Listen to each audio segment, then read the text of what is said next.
For years, a voice that wasn't your own became the loudest one in your head. It belonged to someone you trusted, someone whose opinion you valued, and they used that trust to build a cage around your spirit. Every time a new idea sparked within you, they were there to extinguish it, with a look of patronizing concern.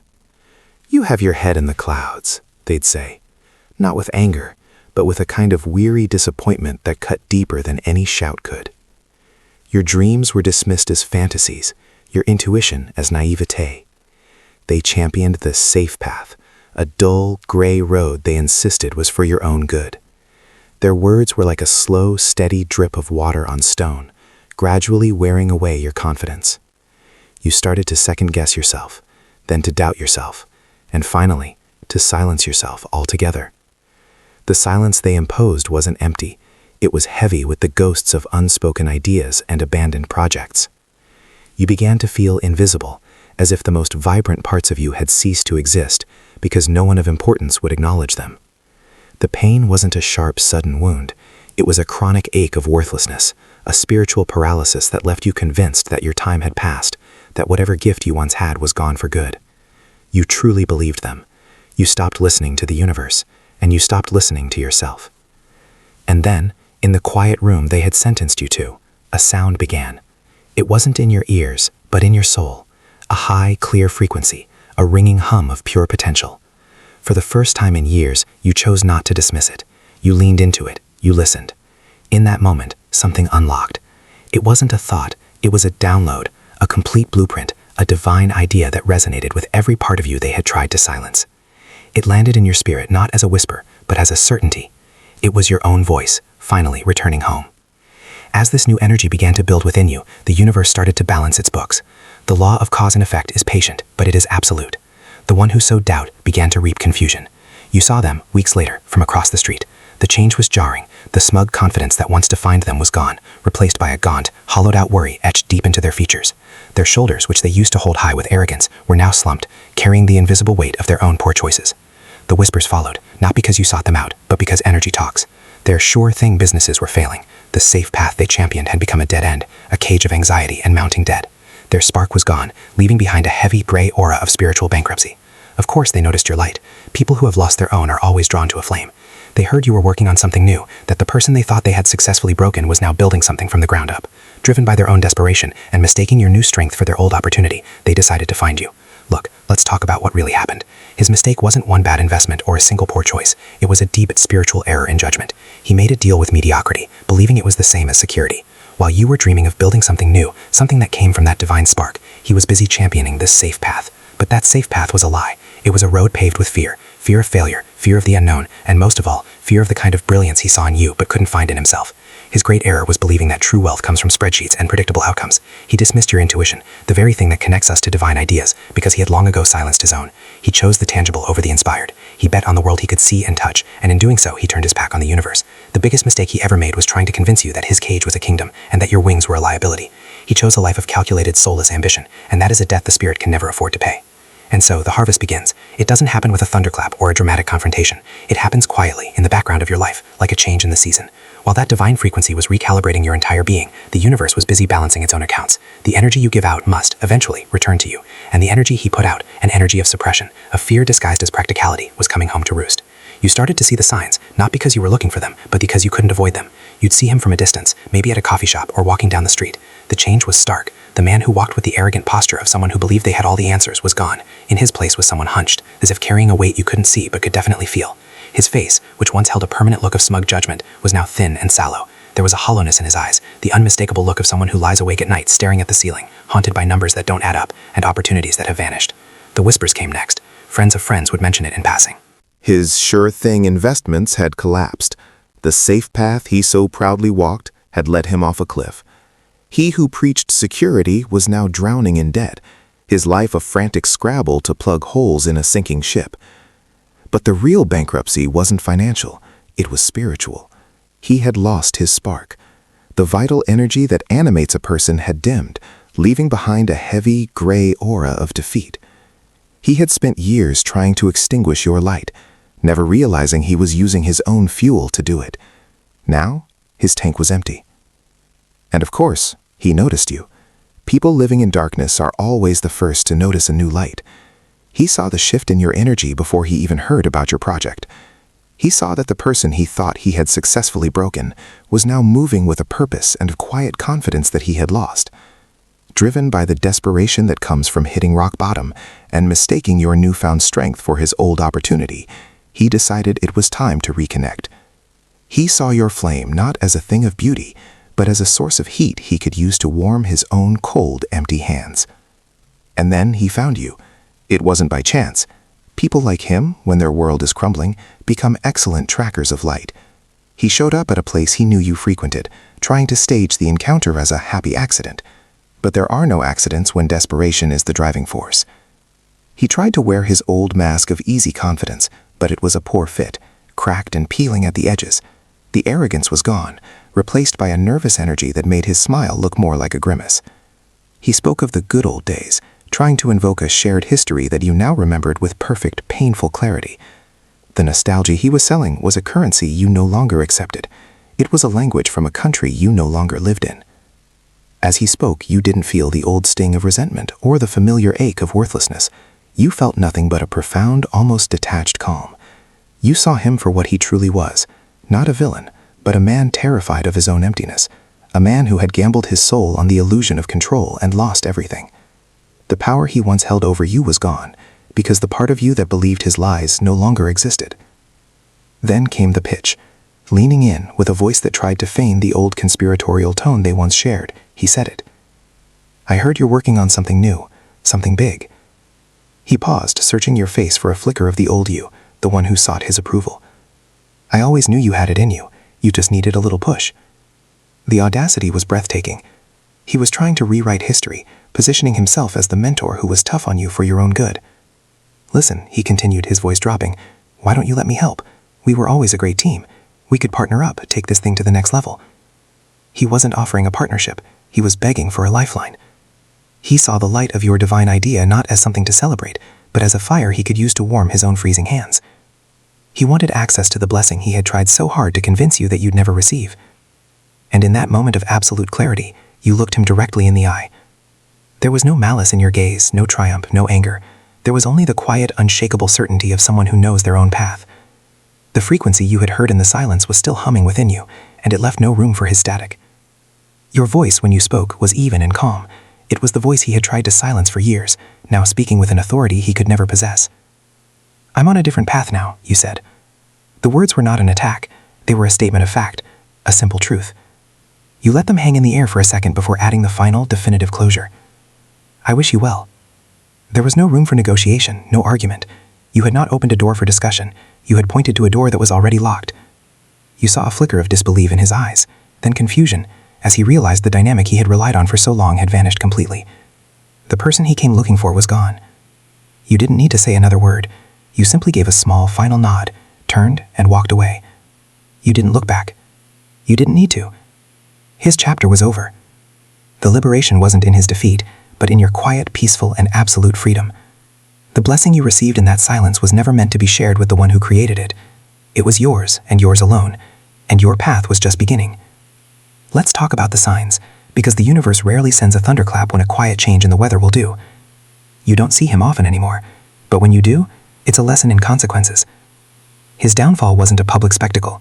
It's a slow, quiet erosion, visible only to those who knew him before. The first thing you notice is his face. The sharp, judgmental lines have softened into a map of chronic fatigue. There's a permanent puffiness under his eyes that has nothing to do with a lack of sleep and everything to do with a lack of peace. His skin, which used to have the healthy glow of someone who believed they were winning, now has a sallow, almost grayish tint. It's the complexion of a man running on fumes, haunted by spreadsheets that never balance, and phone calls he's afraid to answer. The confident smirk is gone, replaced by a tight-lipped tension, the look of someone constantly bracing for the next blow. His behavior is even more telling. The man who once entered a room and owned it now seems to be trying to disappear into the background. He walks with his shoulders slightly hunched, his gaze fixed on the ground in front of him, as if avoiding any possibility of eye contact. You saw him at the grocery store last week. He fumbled with his wallet, his hands unsteady, his movements jerky and nervous. He didn't fill his cart with the expensive, brand-name items he once would have. It was filled with the stark, generic labels of necessity. He radiates an aura of scarcity, a man meticulously counting every penny because he has to. But the most profound change is in his environment, not his physical space, but the energy he inhabits. There's a coldness about him now. The charisma he once used as a tool of manipulation has vanished, leaving behind a profound and palpable loneliness. He stands in a checkout line surrounded by people, yet he seems utterly isolated, trapped in a bubble of his own anxiety. The safe path he so fervently preached didn't lead to a fortress of security. It led to this: a quiet, chilly apartment, a life stripped of its vibrancy, a solitary existence where the only company is the ghost of his own bad advice. This is the true bankruptcy, a spirit living in a cold, empty room of its own making. And now you live in the aftermath of that final, quiet word. Walking away from him wasn't a moment of victory. There was no surge of adrenaline, no desire to look back and see his reaction. It was simpler and far more profound. It was like closing a book you'd finished long ago, but had kept carrying around out of habit.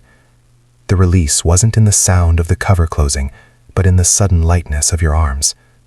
The future you're building isn't loud. It doesn't announce itself with fireworks. It unfolds with the quiet, unstoppable momentum of a river reaching the sea. Your project, the one born from that divine frequency, grows not from frantic effort, but from a state of flow. Ideas come to you in the shower. Solutions appear in dreams.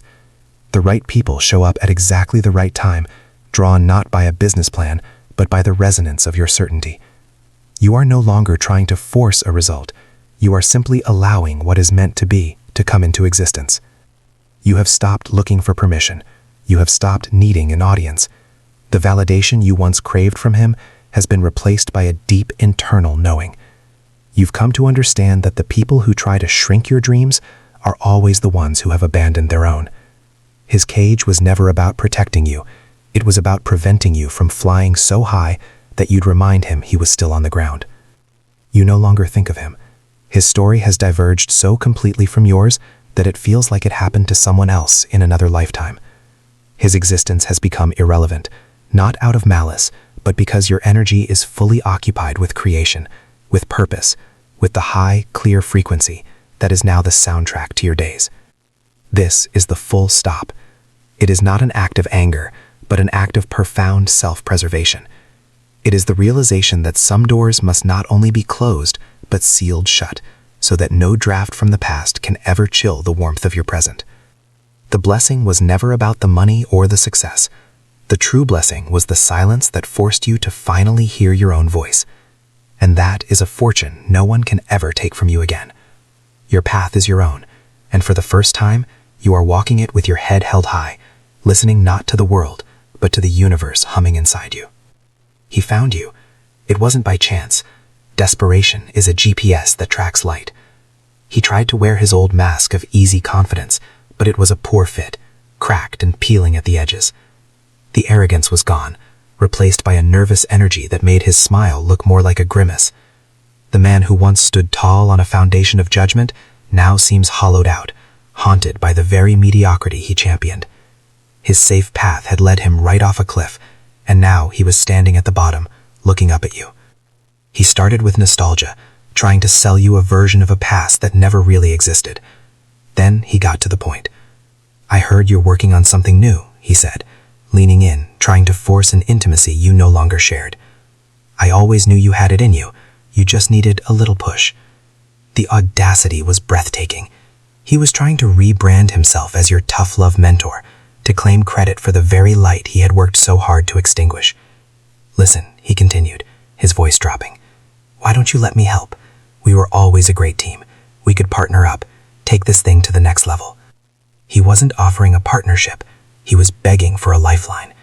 He saw your divine idea not as something to celebrate, but as a fire he could use to warm his own freezing hands. In that moment, you didn't feel the old sting of resentment or the familiar ache of worthlessness. You felt nothing but a profound, almost detached calm. You saw him for what he was, not a monster, but a man terrified of his own emptiness. The power he once held over you was an illusion you had agreed to believe, and you had simply stopped believing. You looked him directly in the eye, and the high, clear frequency that had downloaded that idea into your soul was still humming within you, a shield of pure certainty. Your voice, when you spoke, was even and calm. It was the voice he had tried to silence for years. "I'm on a different path now," you said. The words were not an attack. They were a statement of fact, a simple truth, a locked door. You let them hang in the air for a second before adding the final, definitive closure. "I wish you well." There was no room for negotiation. You saw a flicker of disbelief in his eyes, then confusion, as he realized the dynamic he had relied on for so long had vanished. The person he came looking for was gone. You didn't need to say another word. You gave a small, final nod, turned, and walked away. You didn't look back.